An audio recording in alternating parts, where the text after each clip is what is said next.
Previously on Alan Wake.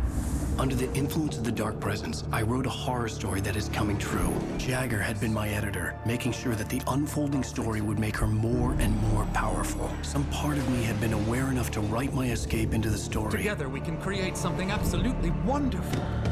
The lake, it does something to the works of art created here. It makes them come true. My mom gave me this old light switch. The clicker. Alice is being kept in a dark prison. I need to find Cynthia Weaver to fix this. It's your fault, and you're gonna pay for it.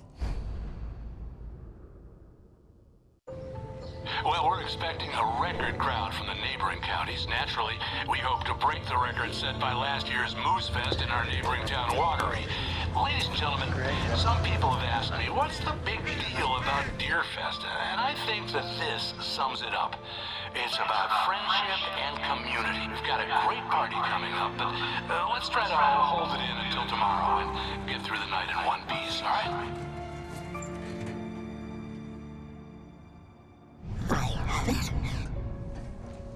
Someone will come for it when the time is right. Thomas said so. He wrote it. The key is insurance. It's my job to keep it safe. Safe in the light. Always in the light. Hello.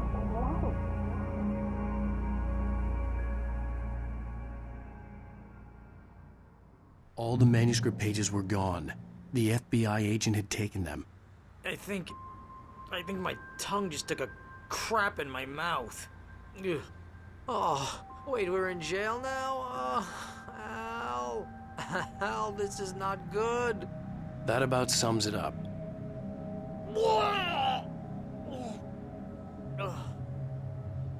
Oh, I am never drinking again. I need to talk to Weaver. She's the one in the song. The Lady of the Light. What, the crazy lady? Ugh, whatever you say, Al, but we're stuck here.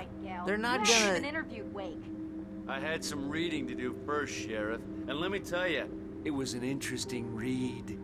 Well, I've got you now, Raymond Chandler. It's all here. All the evidence, including conspiracy to murder a federal agent. There's no way you're walking out of here. You hear me in there, Bret Easton Ellis? Huh? Agent Nightingale, I want to talk to your superior. Well, we all want things, Sheriff. I wanted my... Look, that's not possible right now. Agent Nightingale, I insist.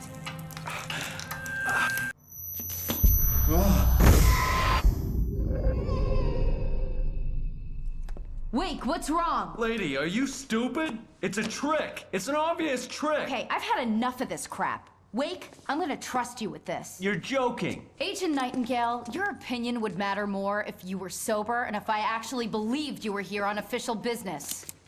Whoa! Get back in the cell, Stephen King. The only way you're leaving this place is over my dead... Wait a minute. I know this... Oh my God!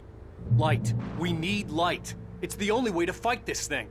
In my office. I've got your things there. Follow me. Oh man, we're sitting ducks with the lights out. Nightingale tried to make sense of the manuscript. It was disjointed and strange. He didn't understand half of it, but it all rang true.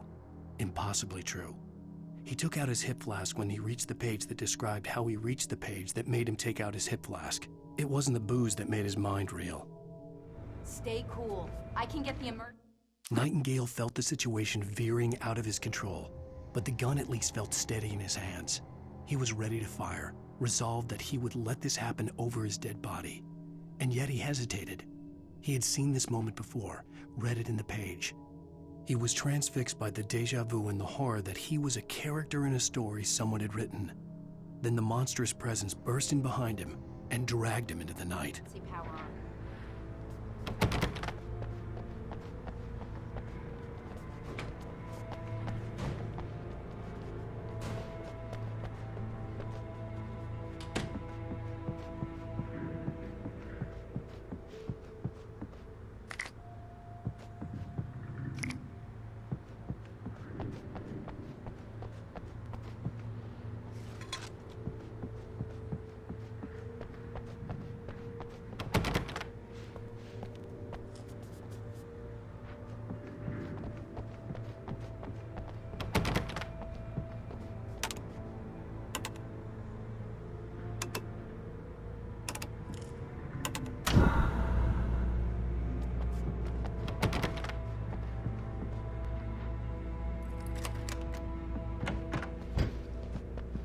things. Wake, what do I need to know? What do you need from me?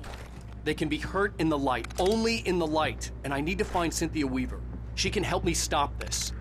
Light. Check. Cynthia. She lives in the old decommissioned power plant. I can get you there pretty quickly in the rescue chopper. Come on, let's get back to your friend. Wheeler, I need you to stay here. What? No! We're going to fetch our ride, but I have friends who need to be warned about this, and I can't be in 2 places at once. I need your help. Well, okay. Here's a list of people and phone numbers. I need you to call them and tell them you have a message from me. Night Springs, okay? They'll know what to do. Night Springs? Like the TV show? Gotcha. Oh, hey, that radio guy is on the list. Maine. Who's Frank Breaker? He related to you? My dad.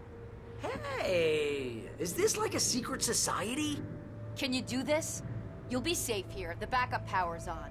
These guys need to be alerted, just in case we don't come back. You'll come back for me though, right?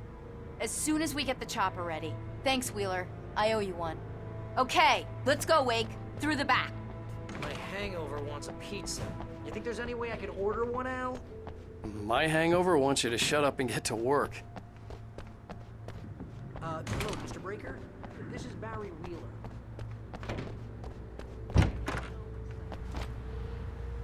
Oh, hell. Whatever took Nightingale must have broken the gate controls. We can't reach the gate's control box from here. We need to get to the other side over the rooftop. I'll go. I'll open the gate for you once I'm across. You stay here in the light and cover me, Sheriff, okay?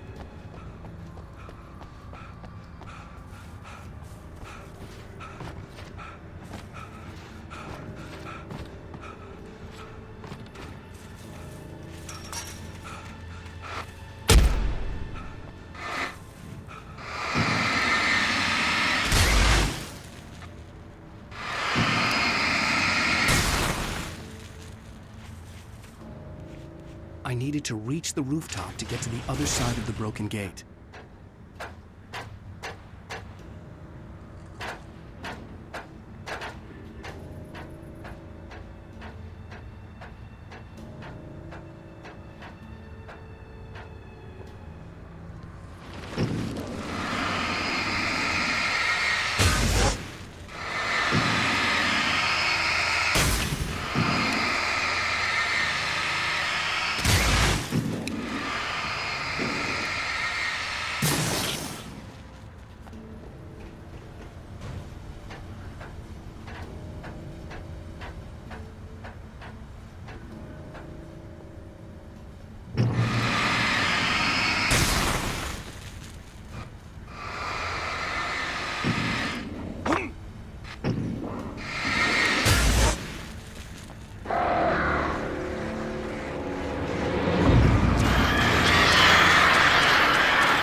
Hey, Sheriff! Your password. Night Springs? What's that all about? It's a stupid joke we have. That Bright Falls is the original inspiration for the TV show. This town can get weird at times. Never this weird, though. We need to bypass the damaged control box. What am I, an electrician? Hold on!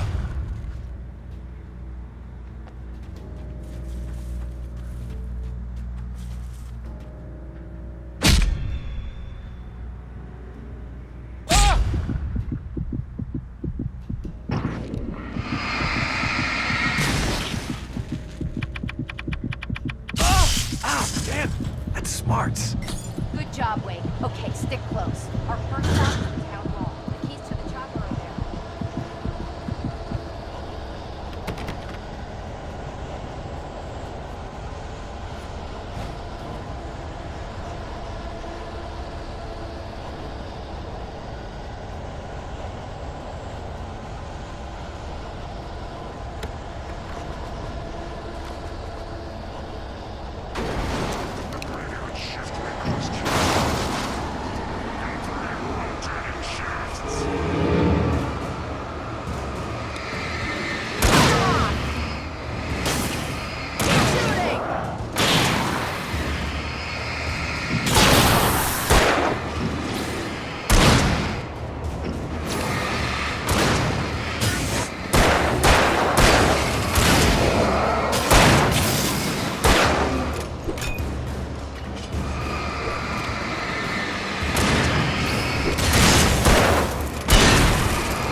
I'm gonna want explanations, you know. For example, what the hell happened to Rose? She's seriously messed up now.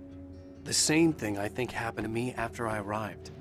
During this week, you can't remember? Oh, I remember now.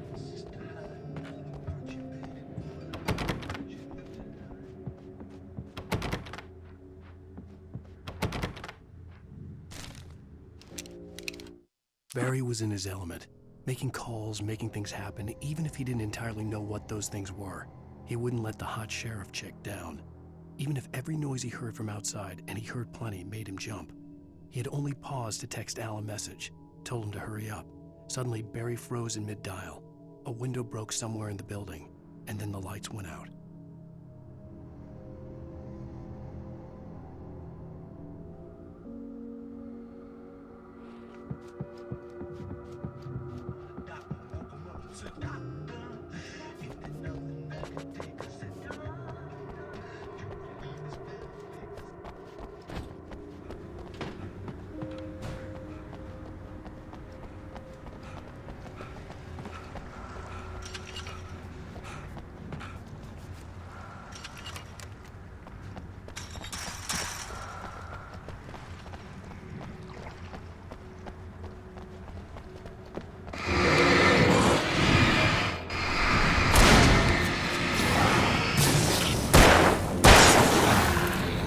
New Yorkers were rude.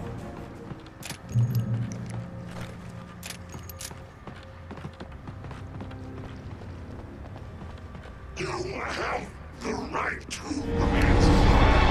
Do we understand these rights?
Wake, over here! There's light!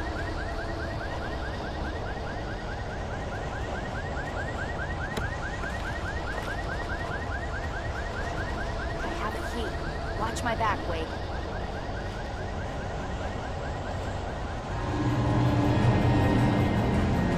It's an ambush.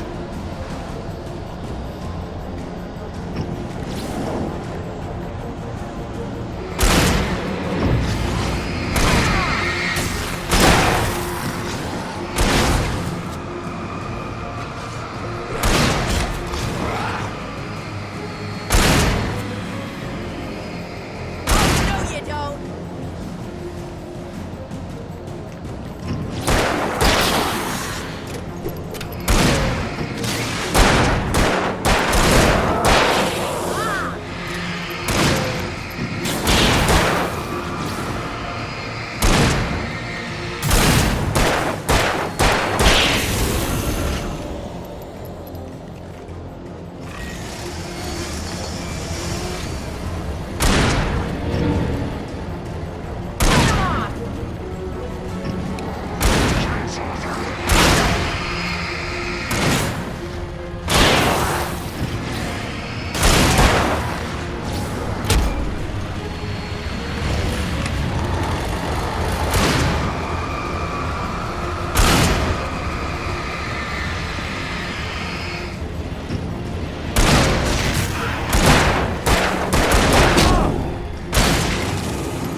Let's go, Wake.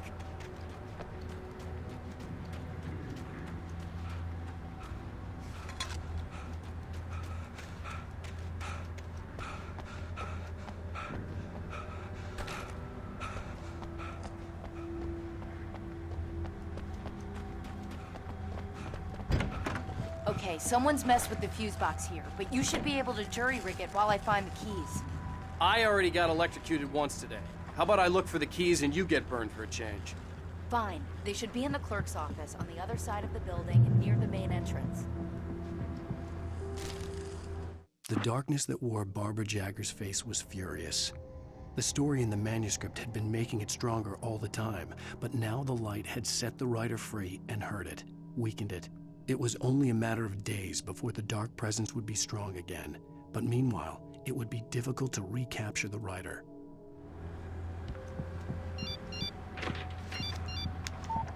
The message was from Barry. He was getting worried at the station. He wanted us to hurry.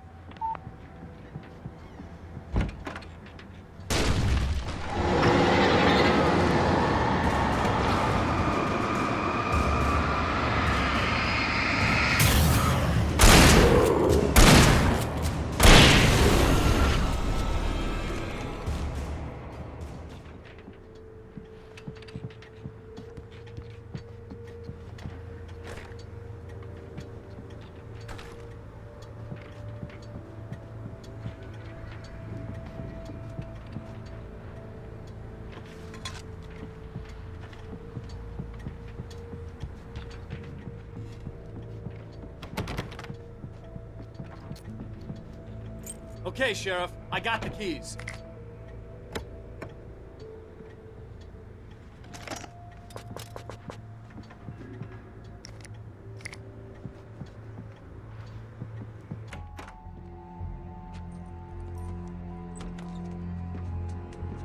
Barry? Why isn't he inside? Oh, God. Oh, God.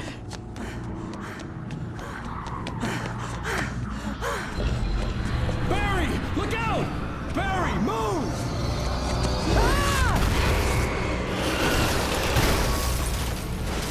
Barry! He made it inside, Wake. He's okay. The storefront's blocked. Come on, Wake. Let's go around. We can meet him in the back.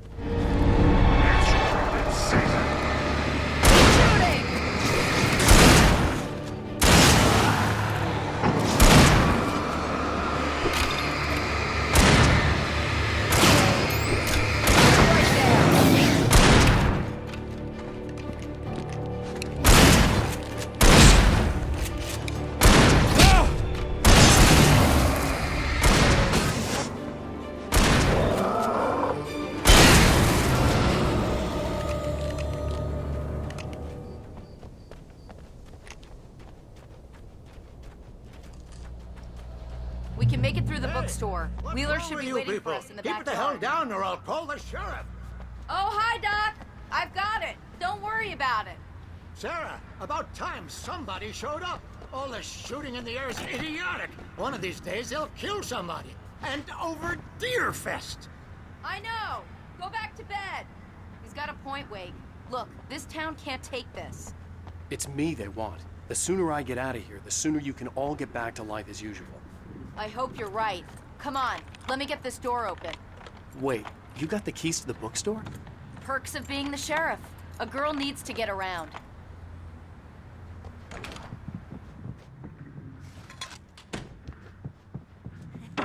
They're really taking advantage of your presence here, Wake.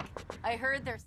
Cynthia Weaver worked hard, following her obsessive rituals, sometimes fighting them, always giving in to them in the end. She haunted the halls of Bright Falls' abandoned power plant.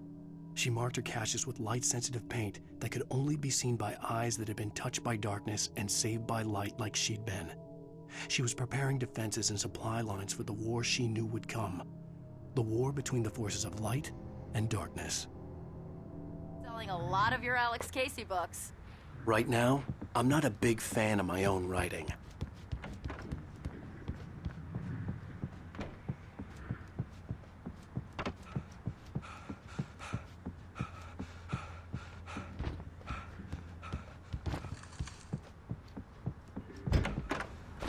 I don't see Barry. Look! Wake! Maybe that's him. That's the way to the chopper.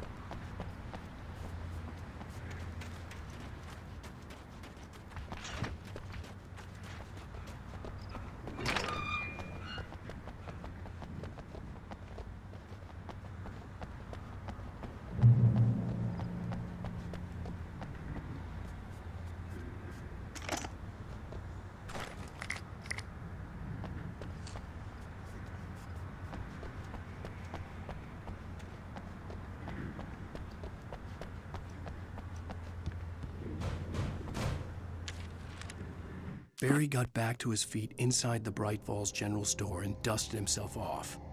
Right next to the cans of baked beans was a locked case filled with flare guns, and yet here was a conveniently placed barrel of crowbars. Barry's smile widened as he realized that this was the classic movie scene where the hero had to gear up and arm himself to the teeth. Barry threw himself into the role.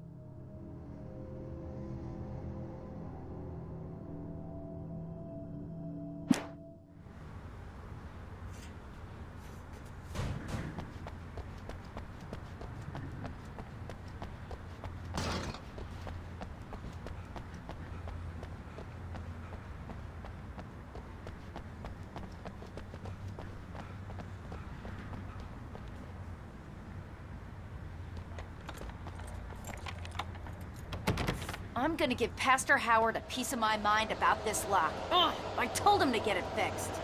Physical labor. Let's take a break.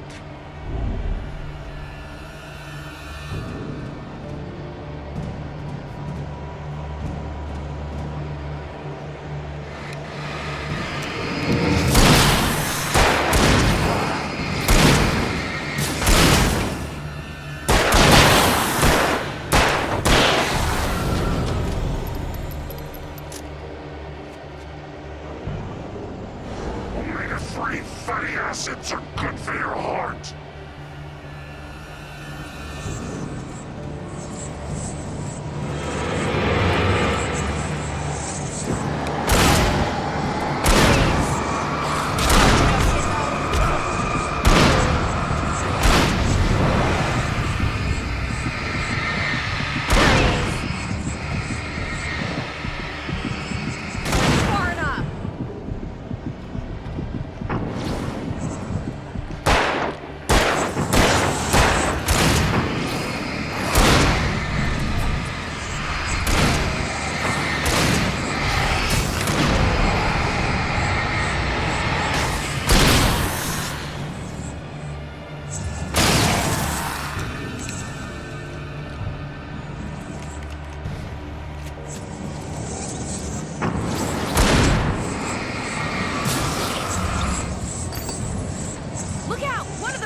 Okay, it's open. Let's go, Wake.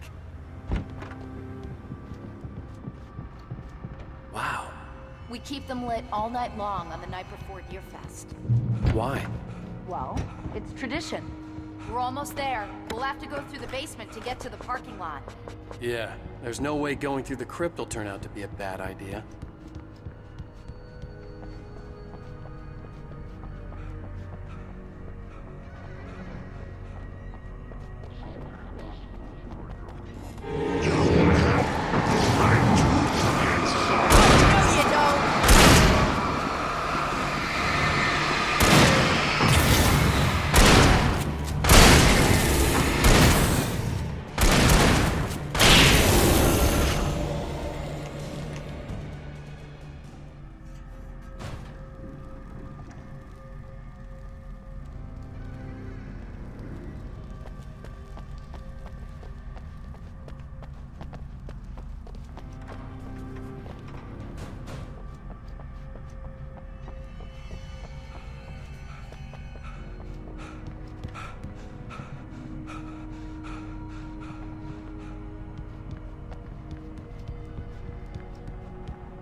Did you call 911? Guess that one saw the light, huh? You didn't like that one? A tough audience. Well, I got plenty more. What are the Christmas lights for? Protection, man! Like garlic against vampires? Vampires. The helicopter's just across the parking lot and up the hill. Come on!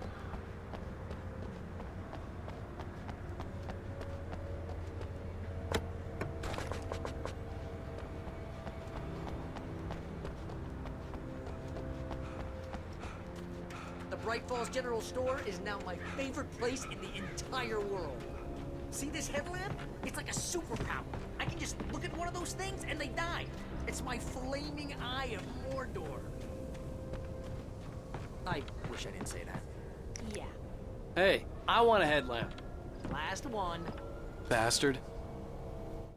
Alice had screamed until she had no voice left to scream. Around her, the darkness was alive. It was cold and wet and malevolent and without end. She was a prisoner, trapped in the dark place. The terror would have burned her mind out, but one thing made her hang on. She could sense Alan in the dark. She could hear him. She could see the words he was writing as flickering shadows. He sensed her too. He was trying to work his way to her.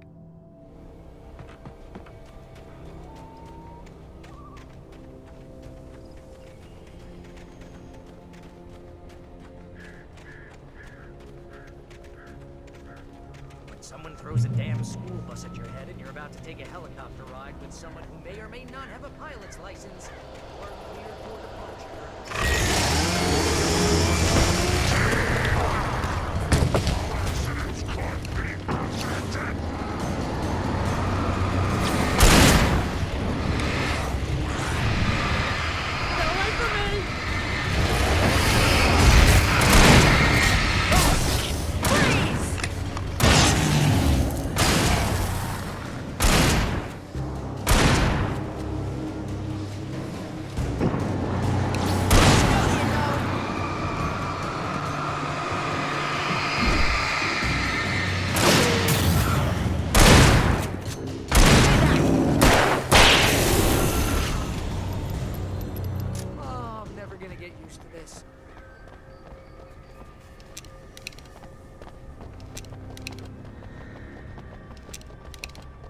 The helicopter's just up ahead. I'll need a while to prep for takeoff. Don't take too long. I want to get out of here.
end to this. Just get me to Weaver, Sheriff. You're taking a big chance on a local crazy lady, Al. I hope you're right about her, or we can kiss this town goodbye.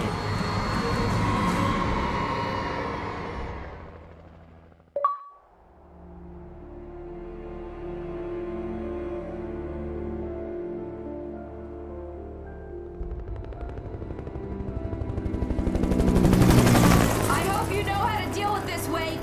I guess you New Yorkers are used to rough situations like this. Right. The city's a war zone. King Kong, mutant alligators, and Alex Casey shoots the place up every weekend. Look, I never even carried a gun until a couple of days ago. Well, my dad used to be a cop there. Tells some pretty wild stories. Stuff like this? No, just normal bad stuff. Kinda like your books, Wake. I used to tease Dad that he was just like Alex Casey. You've read me. Oh, sure. You're a pretty good writer. A little heavy on the metaphors, maybe. Nobody's ever said that before. We're coming up on the power plant. See the lit building over there? And that's the dam further up the river. I can't land here. I'll take her down the road across the river. Just get me there, Sheriff.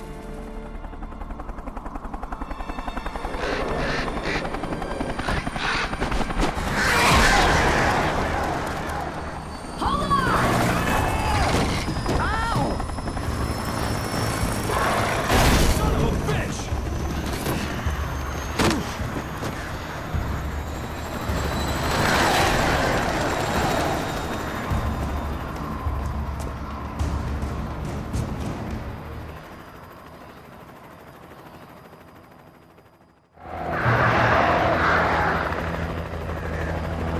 Wait, we're gonna have to shake these things. I'll meet up at the plant.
I had to do something about the chain for the door to open.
And here's a new song from a band that they always remind me of.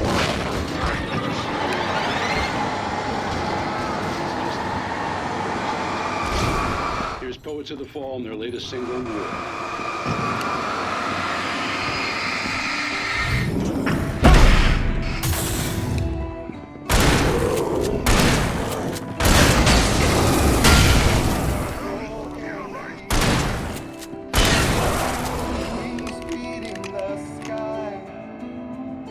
Harbingers of war with their nature revealed.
The power plant glowed in the night.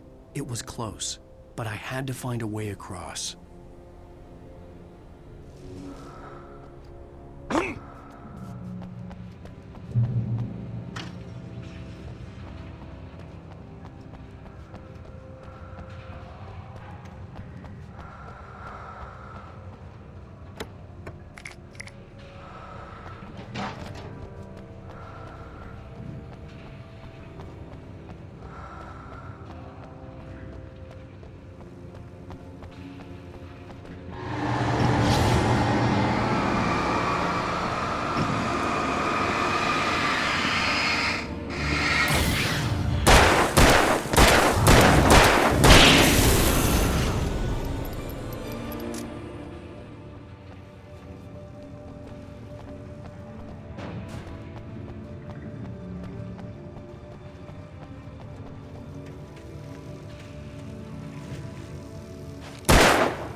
Making her way through the water pipe alone, Cynthia was angry at the writer. Foolish young man, taking unnecessary risks. And the way he broke the rules. Didn't he understand what was at stake? Since the terrible days in the 70s, she hadn't wavered once, as hard as it had been. She was tired of protecting the town all these long years, and now only wanted to rest.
The story I had written in the cabin had come true. Touched by the dark presence, I had written a horror story, but the end was still missing. The story was incomplete, and the last unfinished page of the manuscript still sat in the typewriter in the cabin study. If I could get back there, if I could read the page, then I could write my own ending to this story and save Alice.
recognized the logo on the power lines. I'd seen a version of it moving all over the area, signifying hidden caches of supplies.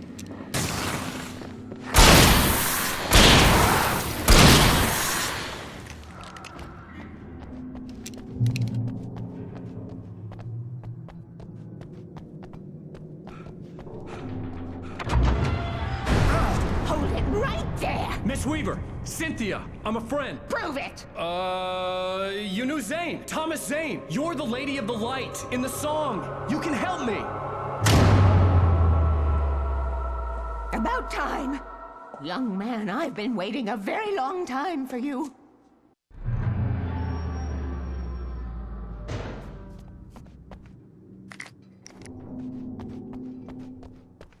It's in the well-lit room.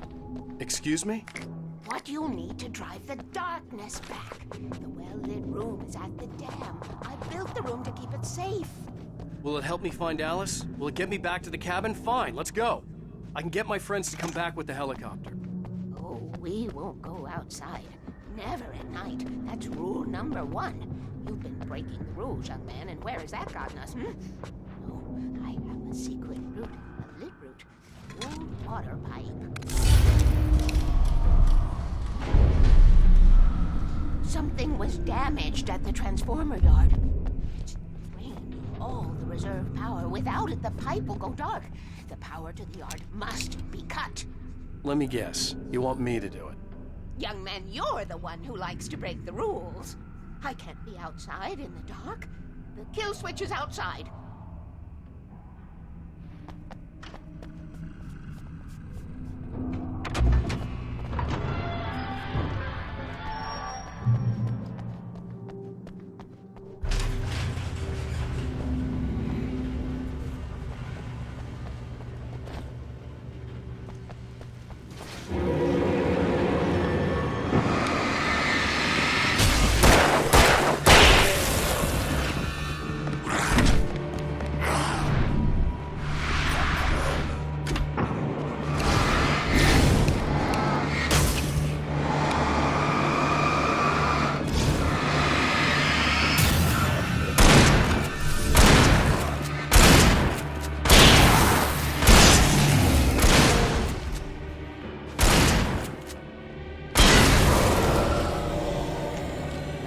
Weaver had sent me to cut the power to the transformer yard. I was willing to do grunt work for her to get her to help me. I hoped Weaver was dependable. I'd stumbled into this crazy world a little over a week ago. She had been living this insanity for decades.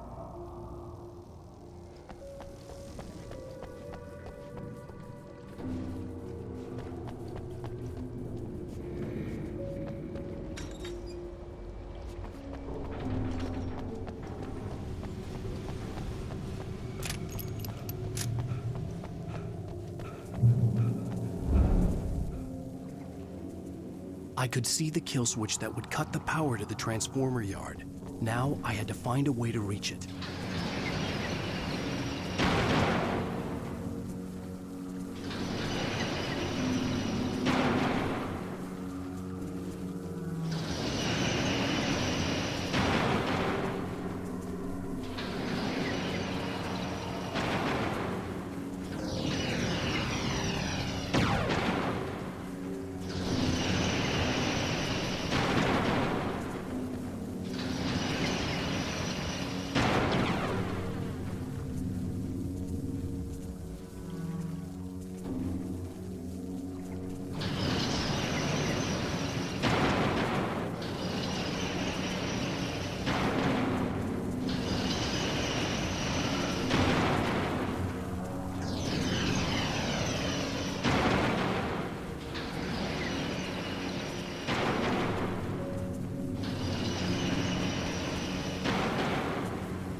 Who designs these things?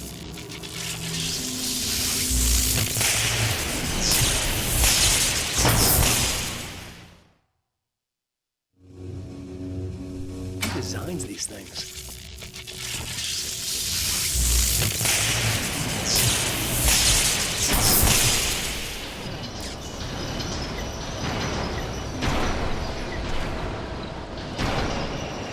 The transponder yard went dark and dead. Weaver's water pipe passage should now be good to go.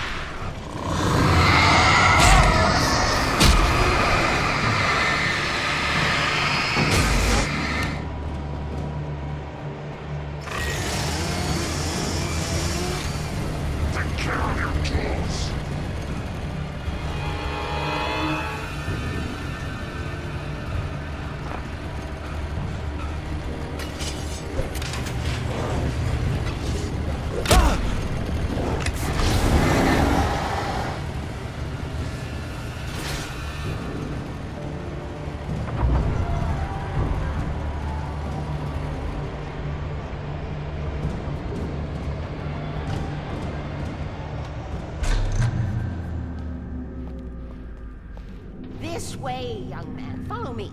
Come, come. The pipe's empty now. We're ready to go. This way. We need to go. I knew them both, Tom and Barbara. I had such a crush on him. Such a beautiful man. I was jealous. There was a part of me that was maybe a little glad when she had the accident. And then Tom started writing and woke the darkness up. He tried to bring her back, but you can't do that. There are no free rides like that. I'm starting to realize that. In that case, young man, perhaps you're a smarter man than Tom was. The witch looked like her, but it wasn't. Barbara was sweet. He didn't understand until it was too late. He tried to undo it, wrote himself, her, everything he'd ever written out of the world. Oh, he was so famous. And afterward, no one knew. Oh, Tom. He left only one thing behind in my care, in case it happened again. Insurance. He trusted me. Or perhaps used me a little. Tom knew how I felt. Knew I wouldn't refuse him. I built the well-lit room and put it there. It's been waiting for you. We are characters trapped in a story you have written, and none of us will survive to see the end of it if the darkness isn't stopped. She'll twist the story to her own dark ends. How do you know all this? Tom, that's the way he wrote it. He still talks to me, you know, in television, from beyond, from below. We have both been touched by the darkness, young man. He saved us both with light, but the darkness stays with you. Leaves a stain.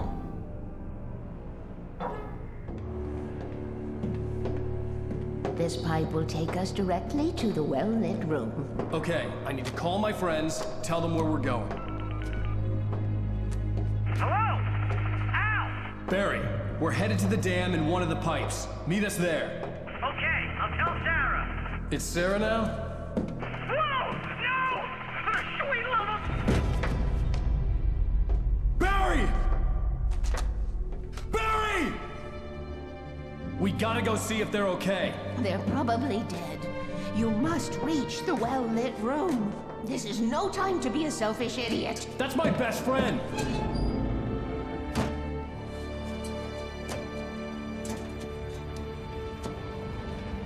Well, be a fool. I'll use the pipe. I'll meet you at the dam if you make it.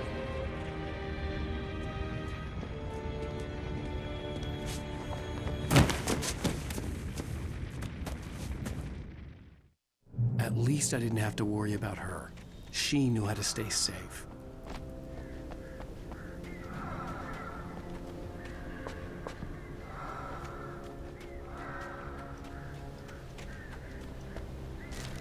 Sarah was almost starting to relax. Maybe they could turn this into a win yet. Suddenly, there was a piercing sound, like a table saw gone wild, as 100 birds made out of shadows swarmed into the rotor. The chopper bucked wildly and the board lit up, telling her what she already knew. They were going down. Barry Wheeler screamed next to her.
The crash site looked bad, but as far as I could tell, the wreck was empty.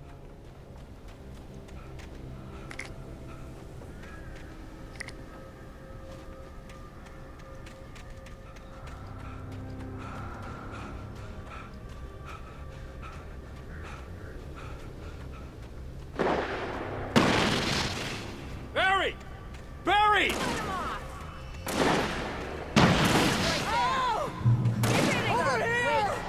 Hang in there, I'm coming!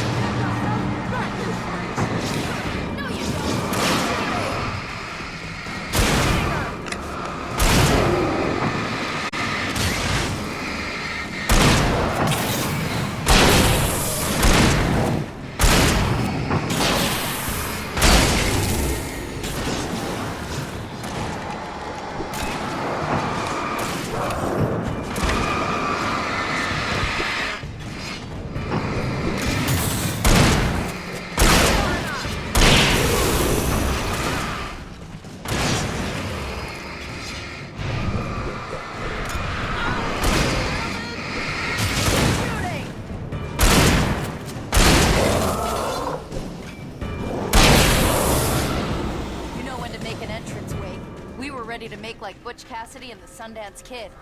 I have a different ending in mind. Yeah, I'm fine. Thanks for asking. I knew you'd be all right. How's that? The flaming eye of Mordor?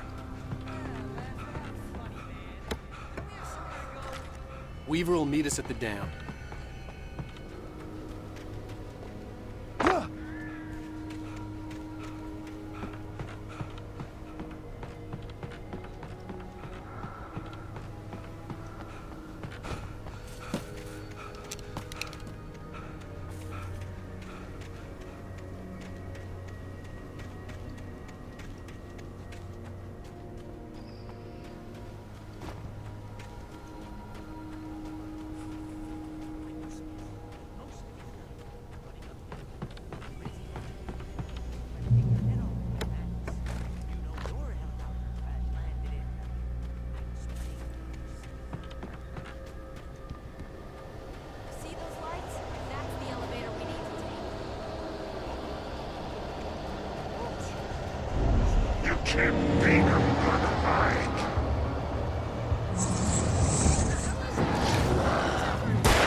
Was that it? Are we safe? That was... wow. I think we're okay. Hey, Al, I got a bad feeling. Let's keep our eyes I open. should have kept that gym membership. Wait, call the elevator. I'm keeping watch. I think I hear something moving around.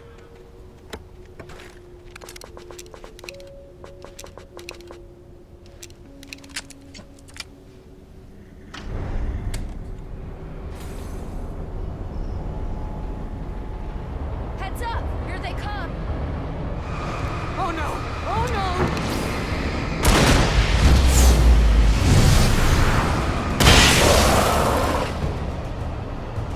They're coming! We have to hold them off!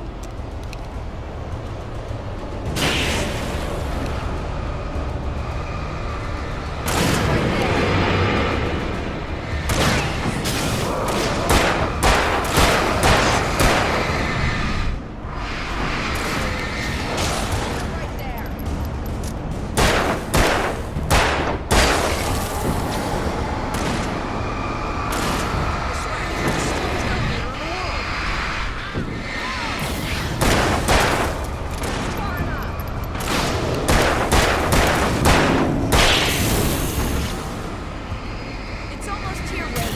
Just hold on! Stay back!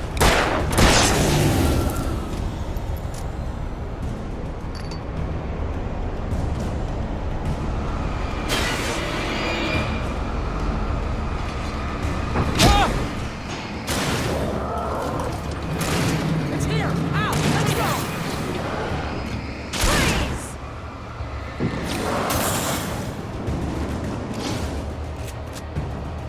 Al, the button!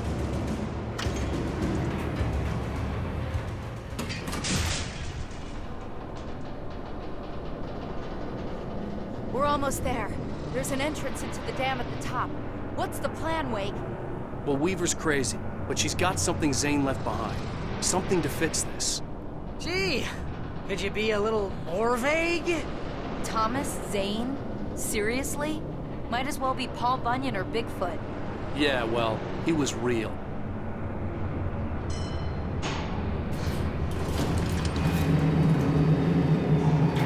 Let's be careful, okay? Oh, jeez, I hate this. Okay, Wake. There's a button over there that opens the door. I think something's broken. Hold the button down so we can get in.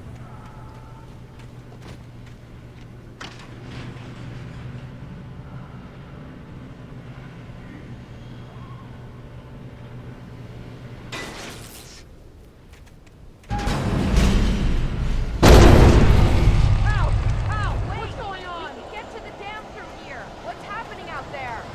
You guys go ahead and find Weaver. She should be in the dam now. I'll have to make it alone through the top. Okay, Wake. Good luck. Don't get yourself killed. Al, please be careful. I'll take good care of Barry, Wake. You just look after yourself.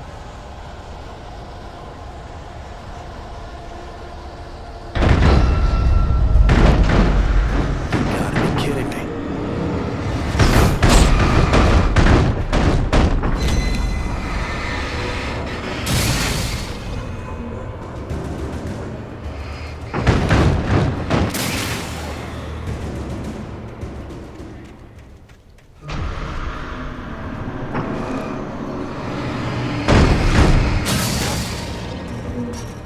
Down, boy.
or a job?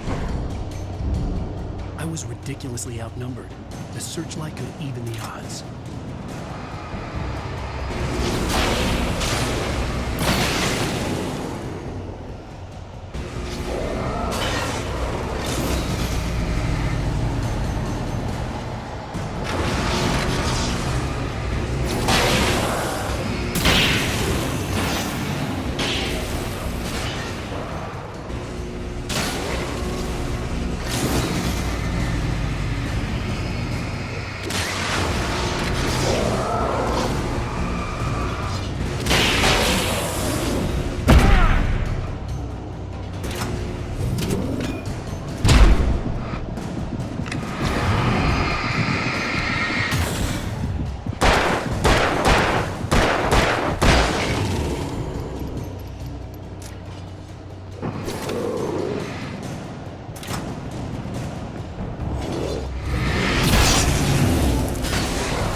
You will go no further.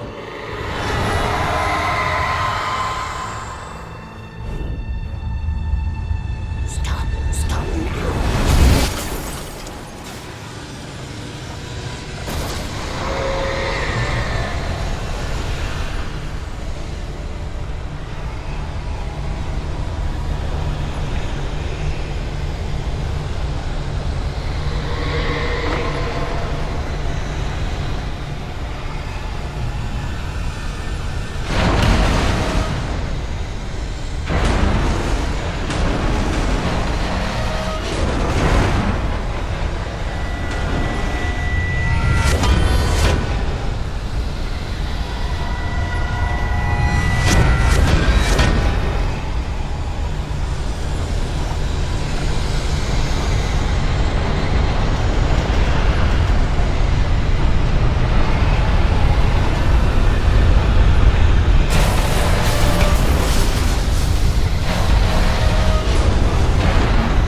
You made it.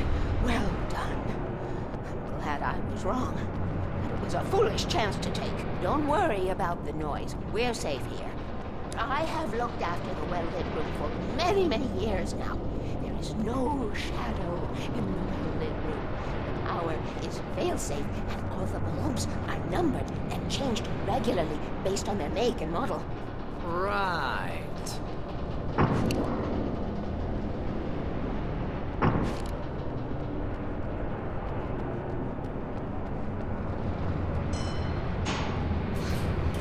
There's an old army base at Great Coat Point, north of here. It was active during the Second World War. They operated here back then.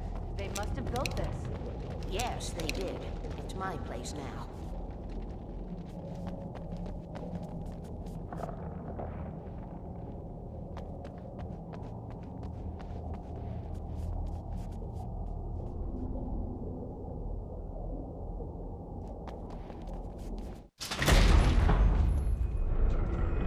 Take it, and I won't need to worry about the room anymore, because 6 and 33 and 118 need changing soon, and I don't want to climb up the ladder to change them because it's very late, and I'm tired.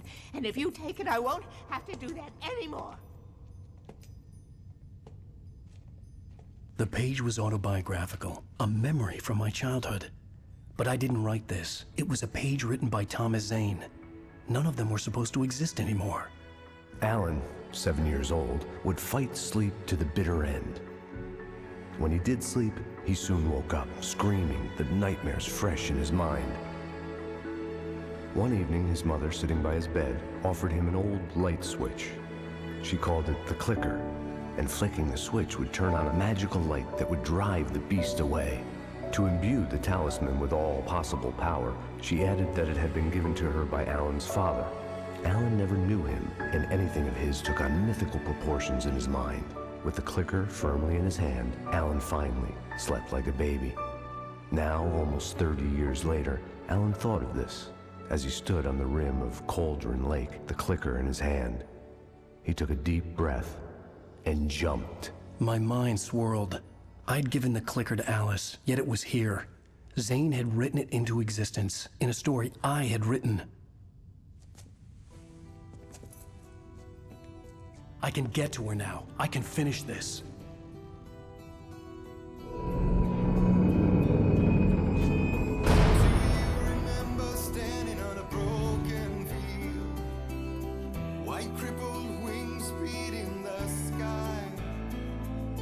Harbingers of war with the nature revealed and our chances flowing by. If I can let the memory heal, I will remember you with me on that field. When I thought that I fought this war alone, you were there by my side on the front line. When I thought that I fought without a cause, you gave me a reason to try.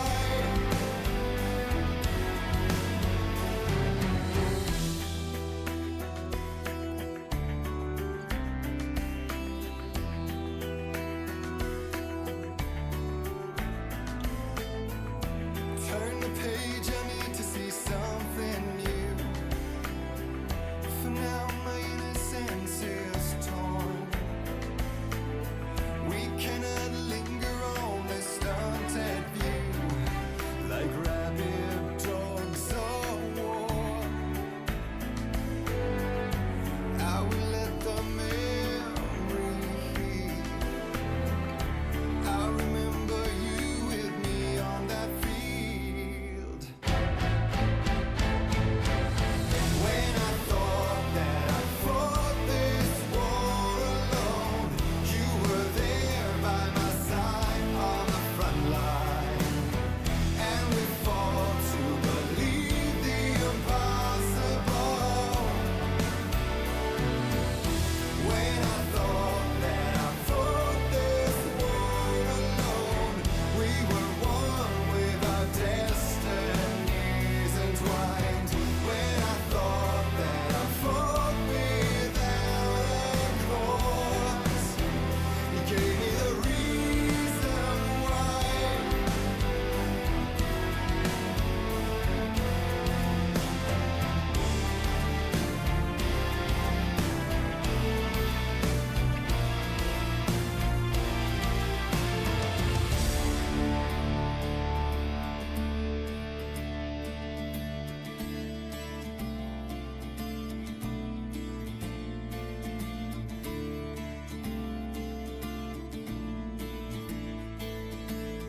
With no one wearing their real face, it's a whiteout of emotion, and I've only got my brittle bones to break the fall. When the love in letters fade, it's like moving in slow motion. Previously on Alan Wake, I wrote a horror story that has come true. Thomas Zane did the same in the 70s. You will go no further. If I continue like the Dark Presence wants me to, the story I'm writing won't save Alice. It's a horror story. No one will survive. You knew Zane, Thomas Zane. You're the Lady of the Light in the song. He left something behind to help me. The clicker. Alan thought of this as he stood on the rim of Cauldron Lake, the clicker in his hand. He took a deep breath and jumped. I can get to her now. I can finish this.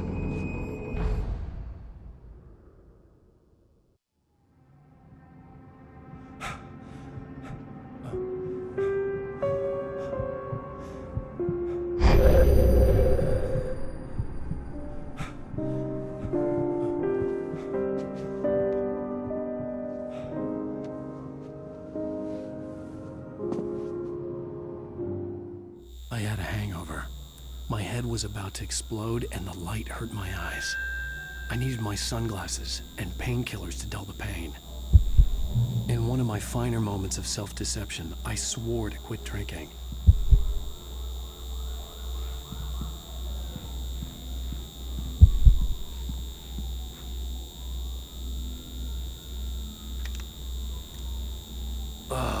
The sunglasses made the world look bearable.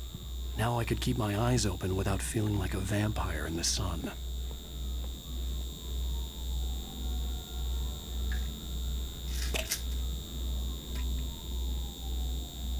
The pills worked fast. The prospect of being awake started to seem bearable again.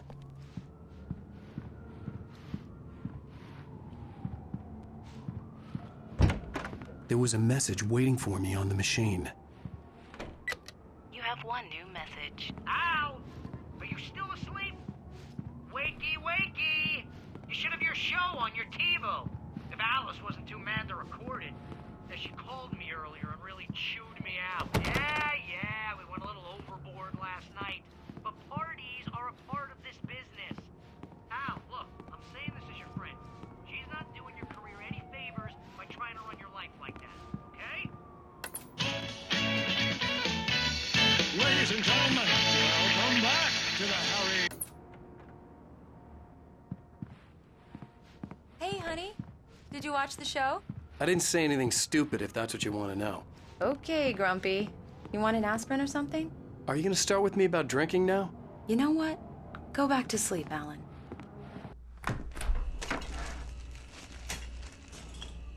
What? Now you can't even talk to me? Well, this morning I was angry because you said you'd be home at midnight and you showed up at 7 a.m. and passed out in mid-sentence.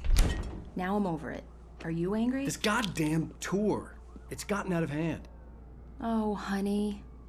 It's almost over, right? We can get back to normal. Then you can start writing again. I'm sorry, honey. Alan, you're not thinking straight. Just take a shower and go back to bed, huh? Yeah, you're right, honey. I'm sorry. Once this is over, let's go away together. A vacation. Just you and me. Some peace and quiet.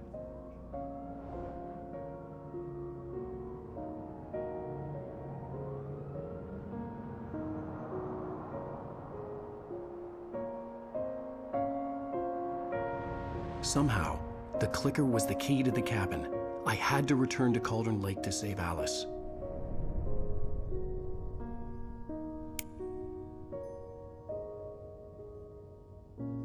I'm going back to the lake to finish this. I'm going to write an ending to the story in the manuscript on my own terms, to make it all right. Why can't you just write it here? The last page is still in the typewriter. I need to read it first. Everything needs to be just right. Zane tried to cut some corners, and it didn't end well. Okay, ready when you are. I'm sorry, Sarah, but I need to do this alone. Barry, take her gun. Miss Weaver, close the door when I leave.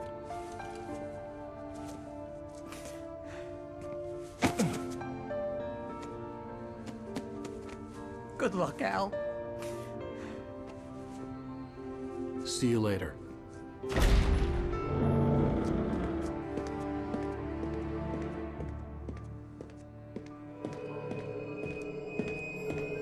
When I got out, it was warm and sunny. I'd flicked the switch of the clicker. Had it done this? I didn't stop to question it. I had to take advantage of the sunlight to get to the lake. On Zane's page, I'd stood on the rim of Cauldron Lake, about to use the clicker. That's where I was headed.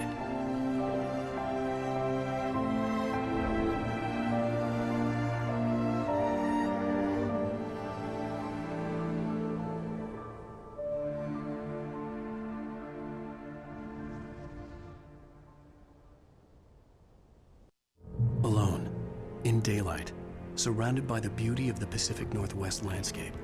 It was hard not to let doubt creep in one last time. I could still chalk everything up to a dream, a delusion. I had enough imagination to make up something like this. Having been in the cabin all this time, trapped in a story inside my head, gone mad from grief over Alice's death like Hartman had claimed, there would be no way of knowing. I told myself it didn't really matter. My course was set.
was a link between us, always would be.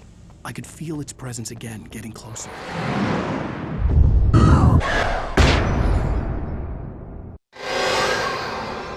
I will kill your wife.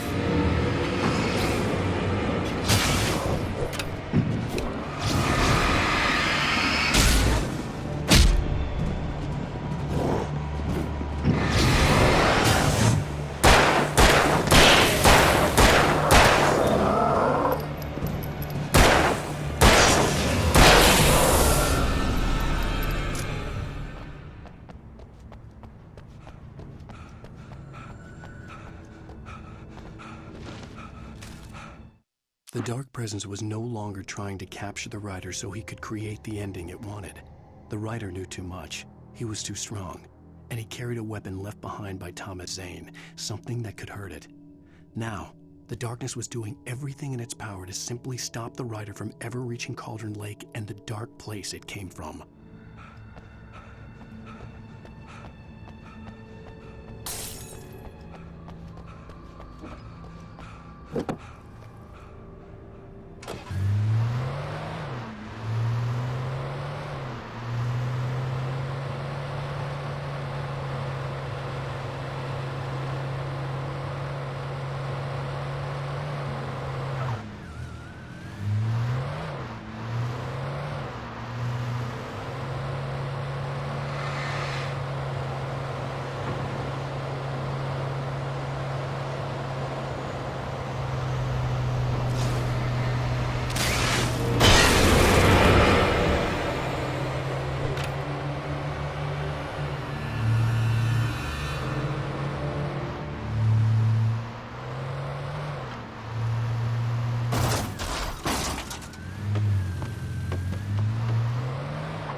Nice to see you, too.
And yourself.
The bottom of Cauldron Lake was a graveyard of things the lake had claimed in one way or another over the decades.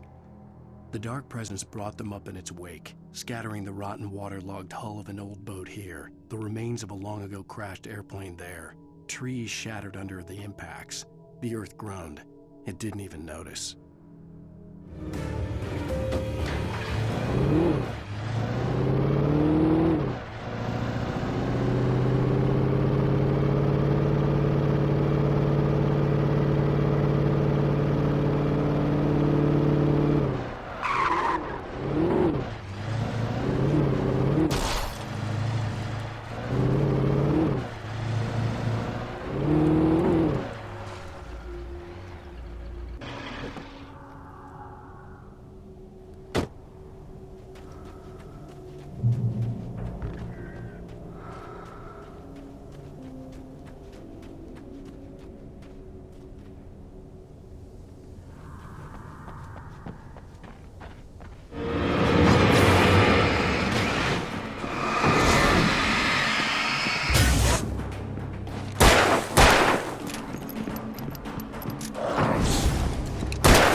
When I told Barry my plan back in the well-lit room, I'd acted as if I knew what I was doing. I didn't. I was operating on the shifting logic of a dream. I had to fight my way to the lake through the horrors of the night. I had to flick an old battered light switch imbued with childhood magic. I had to write a happy ending to a horror story. I had to save my wife from the dark prison she was being held in.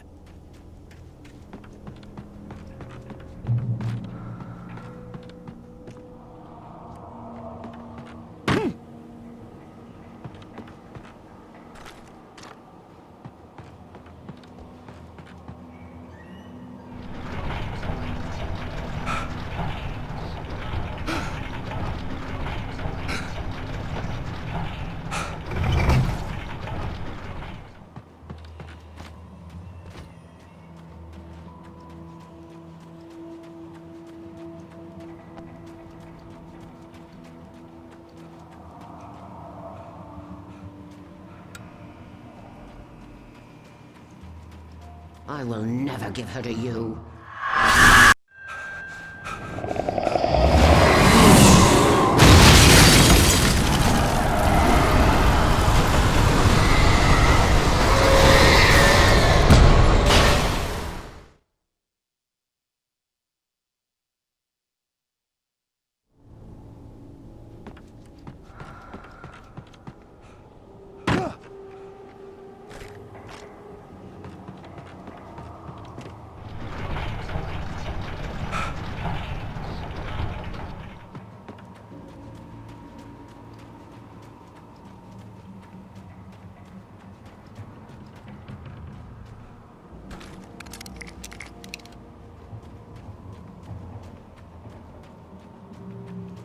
I will never give her to you.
I could see Mirror Peak in the distance.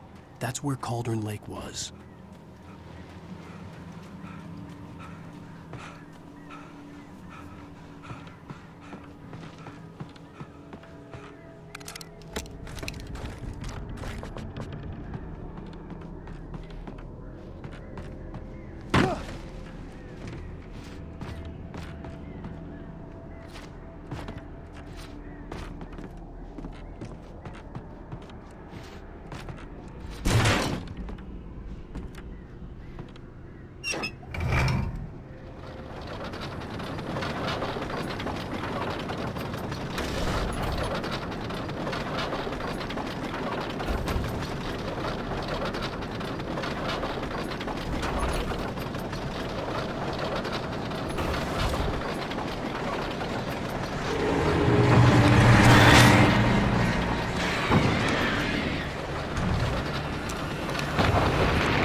I needed to get the generator running.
Turn back now.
Turn back now.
she never loved you.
Hell!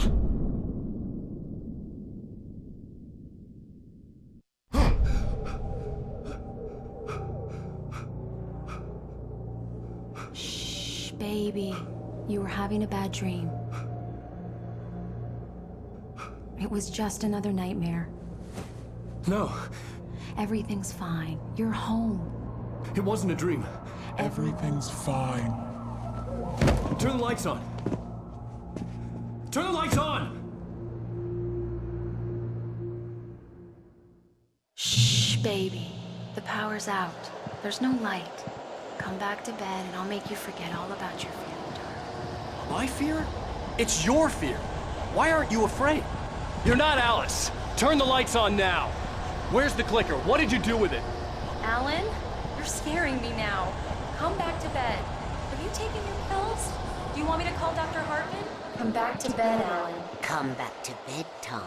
I read your manuscript. It's brilliant. Departure is your best work yet. You're a genius. I'm so proud.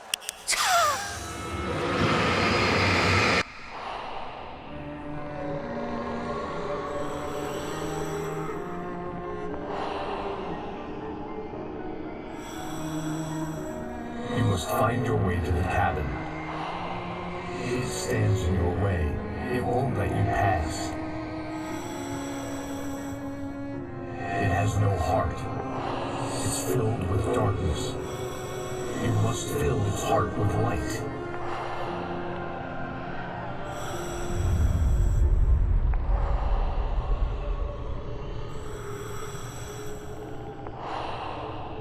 Don't mind him. He's Mr. Scott. Your friends will meet him when you're gone.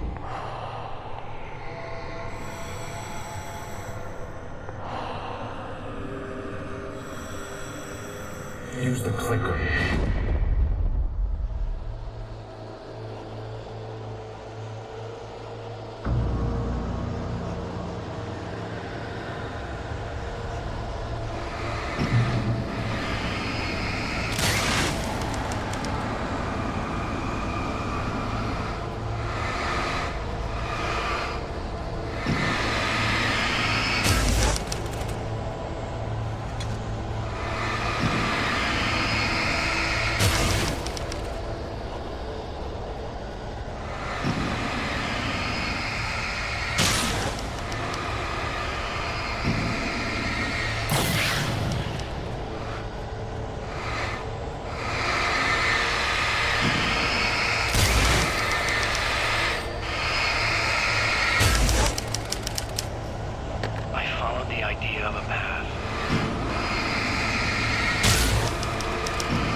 I'm leaving you.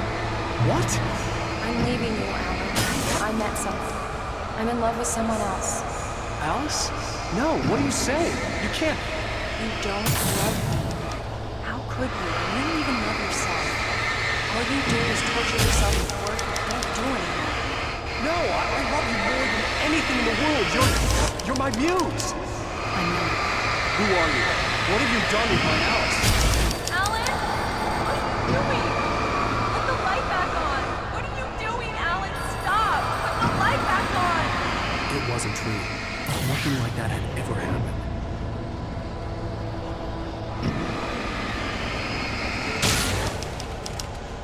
You're not my Barbara. Tom, let me go.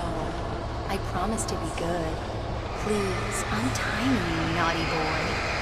I will help you write your first piece. I will love you forever. No, you're not Barbara Jagger. I made a terrible mistake. I should have never written you back. You came back wrong. Your heart is filled with darkness. Put that knife away, Thomas. Put it down. Your heart is filled with darkness. I will the cabin. Cut it out. Take you back to the depths you came from.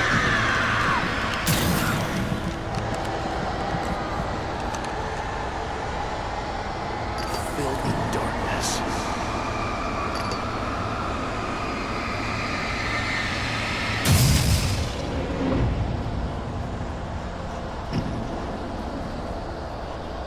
Get away from me, you hag! Where am I? Let me go! Alice! Alice! I'm coming! Your husband refused to do as he was told. All he had to do was write.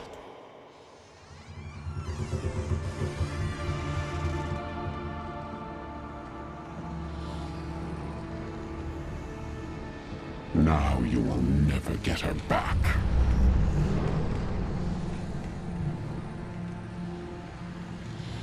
I am much older than you. Older than your first work of art. I will find a new face to wear. Someone else to dream me free.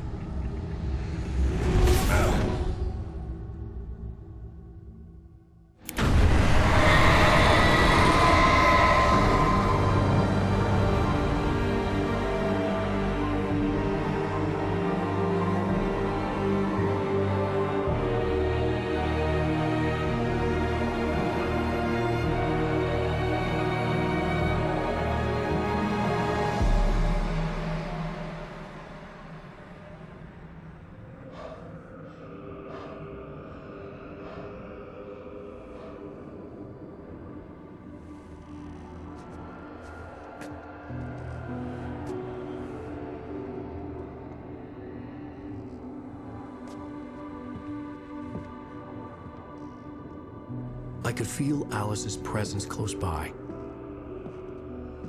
I understood what I had to do now.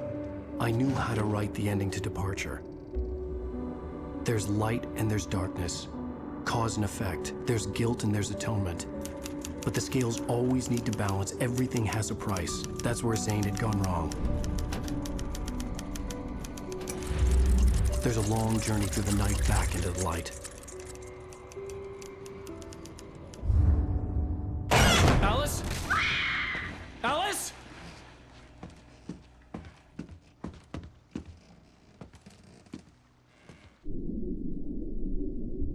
Oh no!